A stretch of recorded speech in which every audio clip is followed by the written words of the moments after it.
So okay mga paps, musta pala? Ngayong araw pala, samahan nyo ako mag-setup or mag-install ng solar panel sa bubong. Okay? So simulan na natin to mga paps. So ganito, magse-setup ako ng solar panel dito sa bubong namin. So meron akong tatlong solar panel na 300 watts. Ang isang panel sa akin parang square eh. So ang sukat noon ay 46, parang ganoon, 46 by 46. So tatlo siya. So 300, 300, 300, 900 watts. Mamaya ko napapakita yung solar panel. Pero ngayon, ipapakita ko muna sa inyo yung mga kailangan yung gamit bago ma-install yung solar panel sa bubong. So, ito yung mga kailangan nyo mga paps. Syempre, una natin kailangan mga paps, ito. Yan, ito yung tinatawag na na PV railings. Sa PV railings, yan, merong may sukat yan. Merong 1.2 meters at saka 2.4 meters. So ito isang to 1.2 meters to, yan. Tapos isang to 2.4 meters. So bali ang mangyayari diyan ganito. So ito siya, ito yung railings nyo, di ba? Yan, nakaganon yung railings nyo, tapos ipapatong nyo yung panel. So ito yung mga kailangan pa. Pakita ko sa inyo Ito yung tinatawag na L-foot. So ito yung L-foot, nakabaon to dito sa natin, sa bubong natin. So di ba ito yung bubong, babaon nyo yan. Pagkabaon nyo yan, ilalagay nyo ito, yan, ilalagay nyo yan, papasok nyo dito, papasok nyo yan dito, tapos magiging ganyan ang setup nyo. So, magiging ganyan ang itsura nyo mga paps. Ang susunod naman na kailangan natin mga paps, ito yung tinatawag na end clamp. So ito yung end clamp, ito yung pinaka nag-hold sa solar panel. Halimbawa, ito may solar panel ka dyan, di ba? Solar panel ka. Ito yung sa dulo ng clamp, saka sa kabilang dulo, ito yung nag-hold. Okay, so ito, naka-hold to dito sa may PV railings. Parang ganyan magiging setup niyan. Parang ganyan. Okay, so ganyan siya. Pagkatapos ng end clamp, susunod natin itong mid clamp.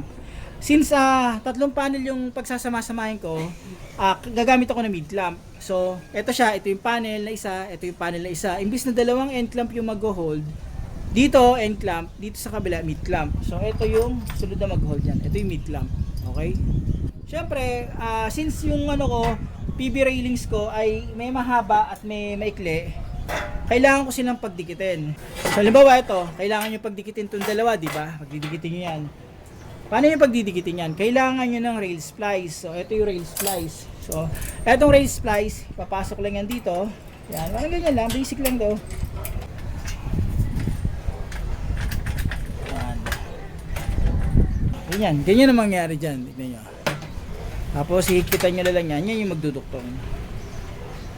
Ngayon, susunod naman natin. Ito, importante to kasi para iwas kuryente sa solar panel saka sa bubong at safety na rin nyo. Diba, akit kayo, baka mamaya makuryente kayo, kailangan nating maglagay ng grounding. So ito yung ground clamp na tinatawag. Okay? So ito muna isa, ito yung pinaka ground clamp. Yan, ilalagay nyo yan dito sa railings. So ito siya, yan. So yung ground ng panel, i-connect nyo dito, tapos yung connection dito pupunta yan sa may grounding ng bahay nyo. Regarding sa grounding naman, meron akong binili pang isa. Ito yung pinaka grounding parang grounding clamp sa grounding ng bahay namin. So, ito yung yung pinaka poste ng bahay namin, yan nakikita nyo. Sa bawat poste kasi may abang yan, may mga bakal. Yan, nakita nyo yung bakal na yan, yung makapal na yan, yan. Pwede kayo mag-ground dyan. Sa akin, pwede ako mag-ground dyan. Pero medyo hassle ako mag-ground dyan kasi nakita nyo naman yung kulay, kukurin ko pa yan, saka mataas hindi ko maabot. So, ikakat pa dapat yan. Pero hassle mag-ground yan eh. So dapat dyan ako mag-ground, pero konektado naman yun dito sa baba. Yan, bababa dito. Meron akong isang nakitang bakal dito. Yan, osle. So, eto, yan, ang gagawin kong grounding. So, dito ko ilalagay ito. Yan, yun yung magsisilbing ground ko. Eto, yan, konektado yan dito sa bakal na yon. Tapos yung, syempre, yung bakal na yun, konektado yan sa baba. Okay? So mapakita ko nga pala sa inyo to. Ayan, bago ko simulan yung pagkakabit ng railing sa bubong. Gaya ng setup sa grounding. So pinasok ko yan. Ngayon, sa pag-setup ng L-foot, halimbawa nakakabit yan. Halimbawa nakakabit na. Ito, nakita nyo pakita ko lang So ito, nakita nyo yan. Yan, ipapasok ko yan dito. Yan. So nakita nyo, nakapasok siya ng ganyan. Naglalak yan. Yan, naglalak. Kita nyo naman na diba, ganyan. So ganyan magiging setup niyan. Okay, ganyan. Mamaya babagoy ko yan. Pinakita ko lang sa inyo. Ngayon yung yung end clamp. So yung end clamp dito naman yan. Naka-setup na yung pinaka panel dito, nakapatong na. So yung end clamp niyan dito. Yan. Ginigpitan yan, iipitin na niya yung pinaka panel dito. Okay? Ngayon yung sa kabilang part, yan, dito naman papasok yung clamp. Okay, sa dulo. Sa dulo, yan. Bawal lang So sa dulo, imbis na end clamp ang ilagay ko, ganyan. Ilalagay ko mid clamp. Okay, so ganyan siya. Lagay yung mid clamp dyan. Wala nakaipit yung panel dito. Tapos susunod na naman, sa susunod na lugar dito, nakaipit rin yung panel. Okay, so ganun lang yung yung konsepto niya. So ito yung isa-setup ko. Yan, 3 solar panel yan. Tapos ito yung mga railings ko. So nakita nyo. Yan. Okay, so dito ako magsisetup mga paps. Yan. Dito sa halera na to ako magsisetup. Dito ako magsisetup na railings diba ganon, pag ganon, tapos papanel pag ganon. So bakit ganon na setup ko? Kasi mga paps, kung doon ako magsisetup na pag ganon, regular na posisyon, medyo mahirap kasi doon pag may mga maintenance o may gagawin ako. So kailangan ko talaga pag ganito, para ko sakali na setup ko na yan, setup ko railings yan, setup ko yung panel, pag magdadagdag ako dito, madali na para sa akin. At saka yung kilos ko dito, safe. Kasi kung pag ganun na setup ko, pag ganun yung panel ko, medyo kakapusin ako ng pwesto mga paps eh. Yan, baka madisgrasya ako dito sa side na to. Okay? So lahat ng setup ko, pag ganun ng railings, tapos pag ganun ng panel, pag magdadagdag, dito sa side na to, panel. Okay? Makikita nyo naman pag na setup ko na yan. So yan, na-position ko na yung railings na pagkakabitan ko. Ganyan. Ngayon gagawin ko, mamarkahan ko yung tornilyo na pagkakabitan ko ng L-foot. So ito siya. Tatagalan ko to. Yan. Tapos hindi yung isa. Yung kabila naman. Ayan. Kabila. So ito. Tapos yung kabila naman.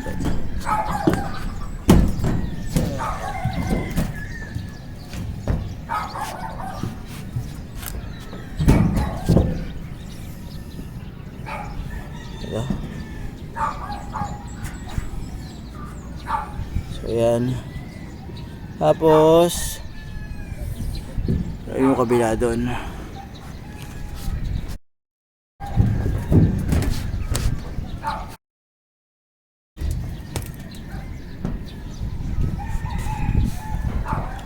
So nangyari alternate, ito yun, bakante yun, tas yun tas yun sa dulo. Kumbaga alternate siya mga paps.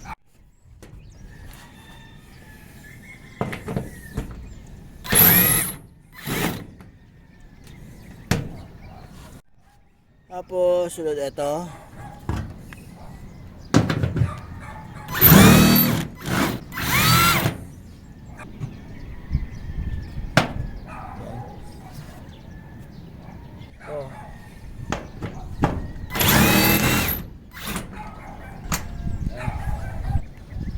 Tapos ito.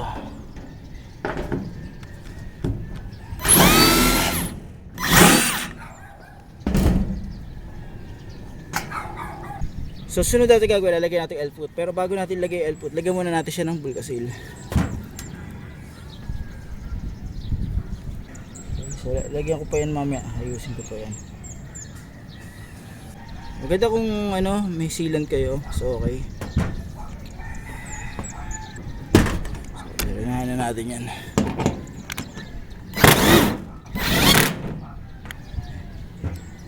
Tibay na yan. So, ayusin ko na lang mamaya, lalagyan ko ng palibot na rito na Bulkasil. Ayos na yan. Kabila naman. Ganun din, lagyan din natin ito kabila.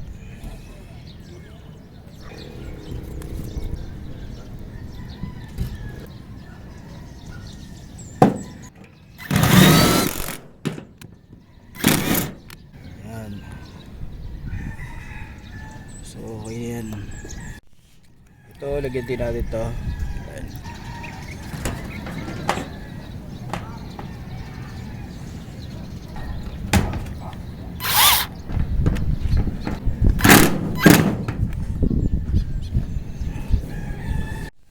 So ito yung last mga babs. Lagyan ko ng bulkasil din yan. Ito, yan. Tapos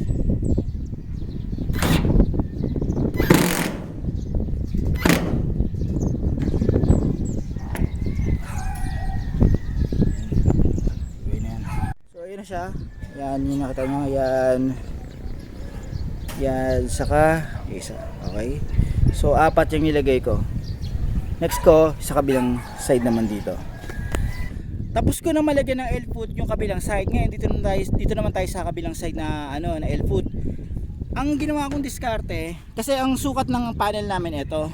Halos ito yung sukat ng panel namin eh. Yan eh. Ganyan. Simula doon hanggang dito. So, kung kukuhanin nyo yan, simula doon hanggang dito, bibilang kayo ng ilang yan, ilang kurba yan. Sasama ko yun, 1, 2, 3, 4, 5. So dito ako magse-set ng kabilang L-foot niya. Yung mga ibang halera niyan, gaya nun, yon pagka limang kurba, kasama yung yung pinakakabitan, doon ako magbubutas. Yan. Kumbaga doon ako magkakabit ng L-foot. 1, 2, 3, 4, 5. Tanggalin ko na yung pinaka mga niyan. Ayan, text screw niyan dito. Okay? Ito, tanggalin ko na to.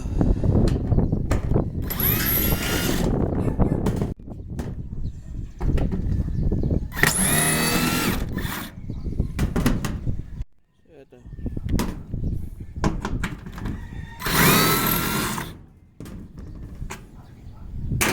So lagyan ko na to mga paps yan. Ang gamit ko nga pala dito 10mm. Yan, 10mm to.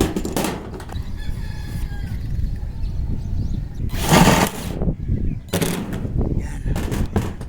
So ito naman.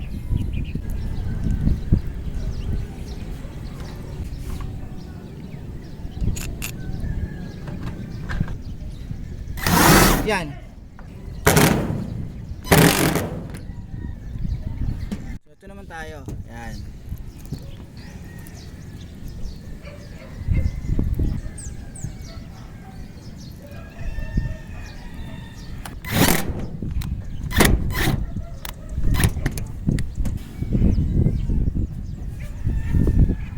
Ayusin ko na lang mamaya yan mga paps yung pinaka ba yan?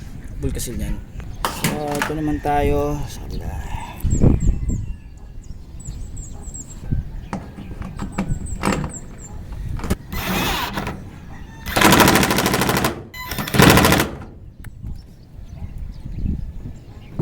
So ganyan itsura niyan.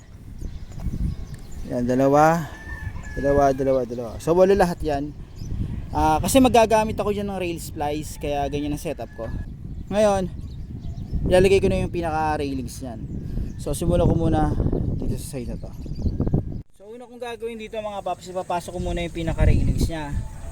Okay, so sa pagpasok ng railings, ganito, pagkulan to.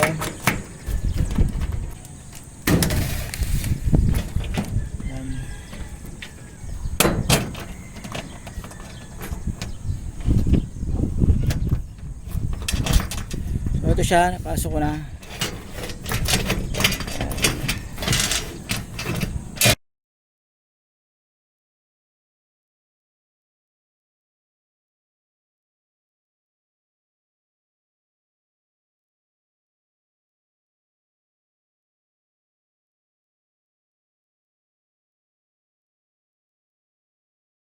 So ayan, napasok ko na yung railing sa dalawang L-foot. Ngayon, dito tayo sa part na to. Kasi sa part na to, ito siya ituduktong ko. So gagamit ako dito ng ng rail splice, okay? So pag gamit ko rail splice, kanya magiging setup mo. Try ko munang iusod-usod, baka makasabot ko to. Ito, pasok ko lang to dito. Pasok ko to dito.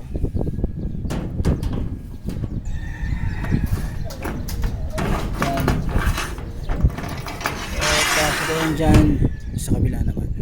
So ito mga paps, iduduktong ko na tong dalawang to. So ilagay ko muna to dito.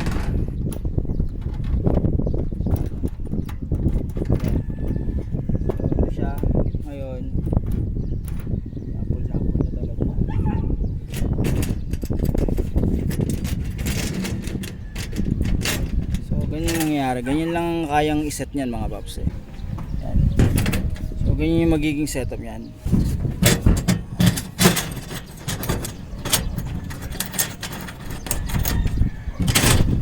So yan mga paps, naikasa ko na to, na-setup ko na. Ngayon hihigpitan ko na. Okay.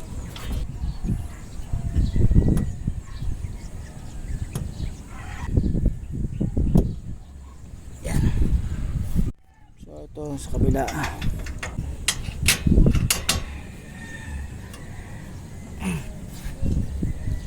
Yan.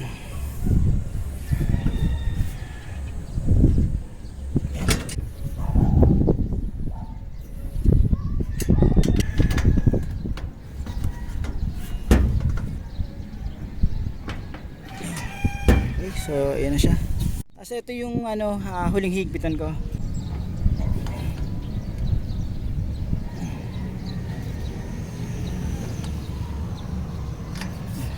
Okay. So, ito na siya mga paps. Ayan, yung railings. Isang side. So, ayan. Tapos kabilang side naman natitirahin ko. Ayan. Okay.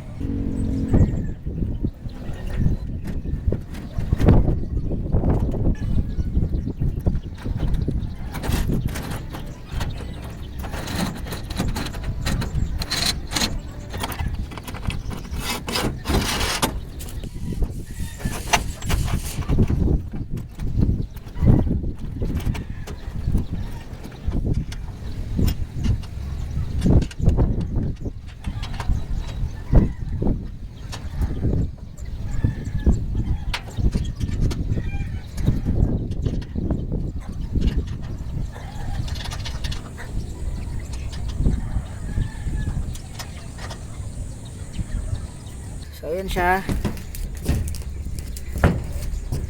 Yan. Yan. So yan. Okay. So ayun yung railings. So ayan siya. Siguraduhin yung mahigpit.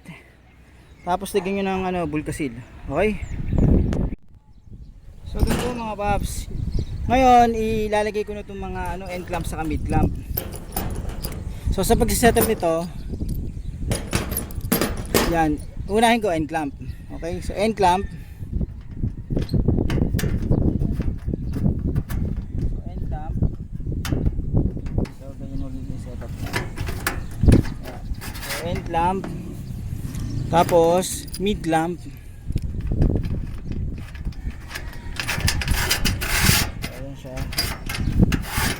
Tapos mid clamp ulit. Yan, mid clamp.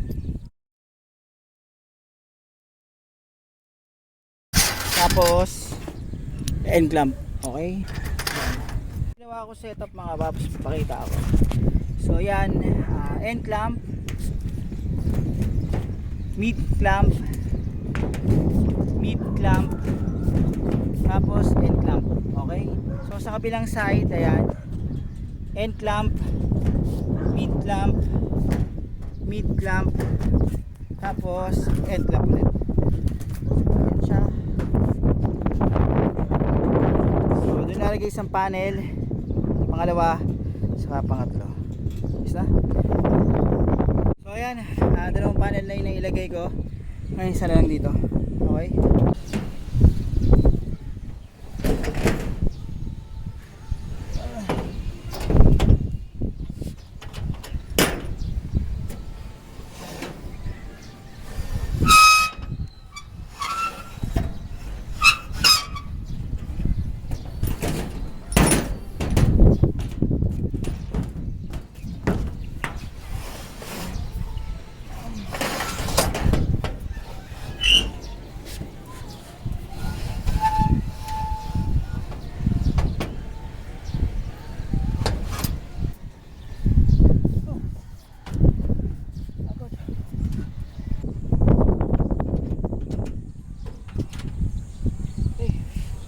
So ganito mga paps, since tapos ko nang maayos yung panel, i-ground ko na yan. So meron ako ritong grounding clamp, yan. Tapos kumuha ko ng wire. Ito gagamitin ko lang muna 14 AWG. Okay? So yan. So meron yan dito sa ilalim ng ano ng mga panel na may mga butas. Kung wala, butasan nyo na lang. Pwede dito sa gilid, pero sa akin dito ko binutasan. Mamaya papakita ko. So, i-ground ko na yan. So sa pag-ground yan, meron ako dito nilagay na ano na screw.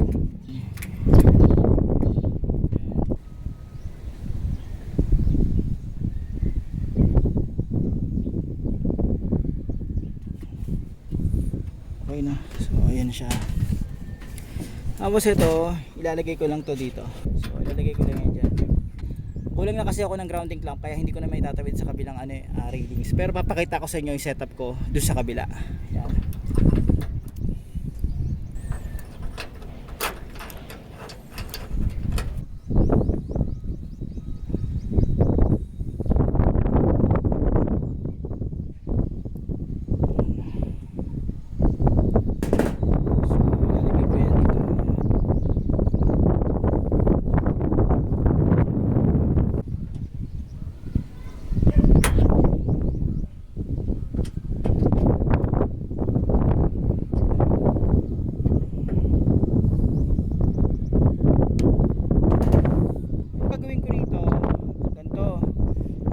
May butas kasi yan dito. Pwede yung butasan na kung gusto nyo dito. Tapos dito.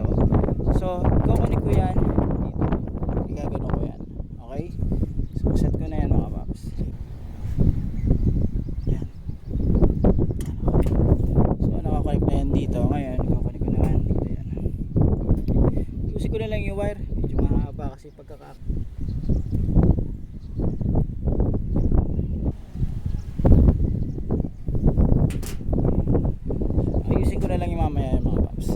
natin sa kabila.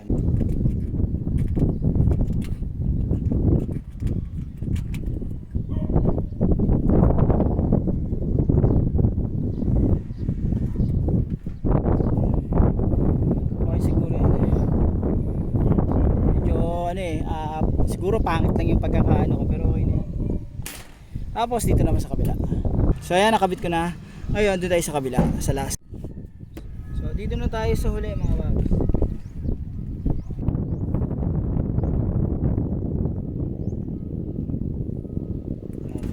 Okay na to. Tapos dito sa grounding clamp.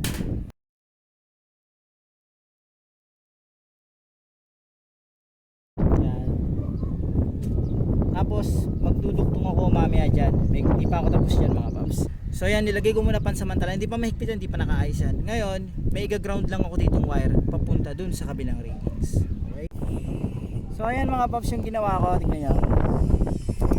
Yan. So eto, nakakonekta yan dito. Tapos yan, nakakonekta sa grounding clamp. Tapos dun may grounding clamp din ako dun. Tapos yung puting wire na yan, ibababa ko dun sa may ground ko sa baba. Okay, tapos ayun yung ginawa ko. Yan. So may mga ano yan, nakakonect na yung mga panel yan. Ngayon, i-test ko isa-isa yan. So check natin kung may continuity yan. So ito yung wire na na dulo. So connect ko yan, tapos check natin to. So meron naman, narinig ko tumutunog eh. Pakita tumutunog naman. Tapos dito meron. Ngayon, ito connected to dito sa baba. Titingnan ko dun sa kabila. Okay, kung connection, may connected pa siya. So ito yung pinakadulo ng panel ng grounding ko. Ito. Yan, tingnan natin kung connected pa siya. So ito, connect siya, tapos tingnan natin. O, tumutunog pa. Ibig sabihin, yan, nakikita nyo. Yan. Yan.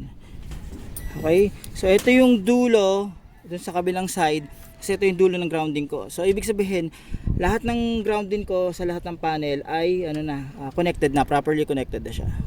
So ayan mga paps, i-check nyo yung grounding ko. Ayan. So ganyan lang yung grounding ko. Wala. Yan. Yan lang. Wala eh. DIY lang kasi wala akong eyelet eh. Dapat may eyelet ako.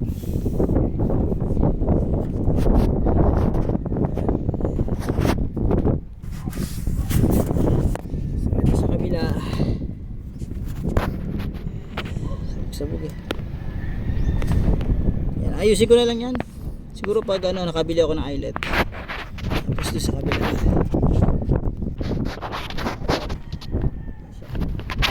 Okay. So ngayon mga paps, okay na yung grounding niyan. Ang susunod ko naman gagawin, yung connection niyan. Okay? So yung connection nito gagawin kong series connection. Okay? So ito positive, ito negative. So ganito yan Yan positive, negative, positive, negative, positive, negative. Okay? Sulitin ko So ganito yan mga paps. Positive, negative, positive, negative, positive, negative. Okay? So ititira ko dyan yung dulo, hindi ko muna lalagyan, hindi ko muna i-connect yun. Ito i-connect ko na itong dalawa, tapos ito i-connect ko na rin. Okay? So yun dun, hindi ko muna i-connect yun nandun. So ito, i-connect ko na to. So ayan mga paps, na connect ko na to. Hindi ko na pakita sa video Ngayon i-harness ko na to. Yan. Harness ko na yan dito.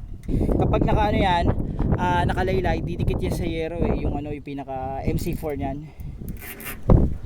Kahit paano, mas naka-ayos naman. Ito, series ko.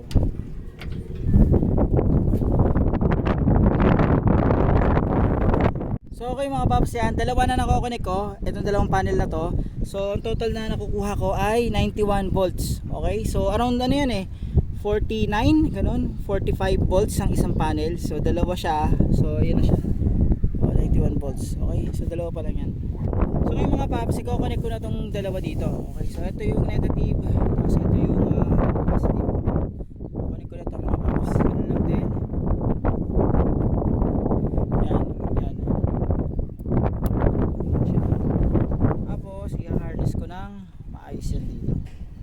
So ngayon yung natitira dyan, yung isang yan at saka yung merong isa pa sa dulo, gagawin ko yung PB wire ko na mahaba, dyan ko i-connect dun pababa sa sa may hybrid inverter. Okay? So ayan siya. So ito yung yung grounding ko pala. Yan. So inano ko lang nandun. Lilihain ko na lang ng maayos sa susunod, pero yung pinakamagandang grounding ko kasi gumastos ako ng mahabang wire pababa. So ayan siya. Okay. Ang next ko naman dito mga paps, it's okay na grounding, okay na lahat. Ang next ko yung PB wire. So ito siya. Yan. So aabang ko lang yan. Ito positive. So ayan, positive yan. Ito yung PB wire ko. Ang binili ko na lang twin core. Yan. Ito yung dulo. So ito yung isa, yung positive. Tapos yung kabila, dun yung negative. Okay? So iaabang ko lang lahat yan dito. Abang lang lahat. So ayan mga paps, natapos ko na rin yan. So ito nga pala yung yung harness ko, pakita ko So ayan siya. Ayan, ganyan. Hindi ko pa kino-connect yan, kukunik ko na lang yan pag isa-set up ko na sa breaker. Pero ayan na siya. So ayan. So ayan. Doon. Tama. So ayan. Ayan. Okay, so ganyan siya. Tapos dito, so yan. Okay, so yun, pababa doon. So ganyan siya. Yan ang sistema niya.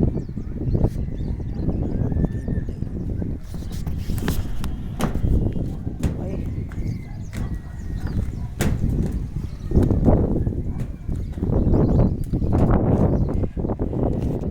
So paano mga paps, hanggang dito na lang yung video ko. Sana kahit paano itong video na to nakatulong to in case na magsiset up kayo ng solar panel sa bubong nyo. Okay? Paano mga paps, maraming salamat sa inyo.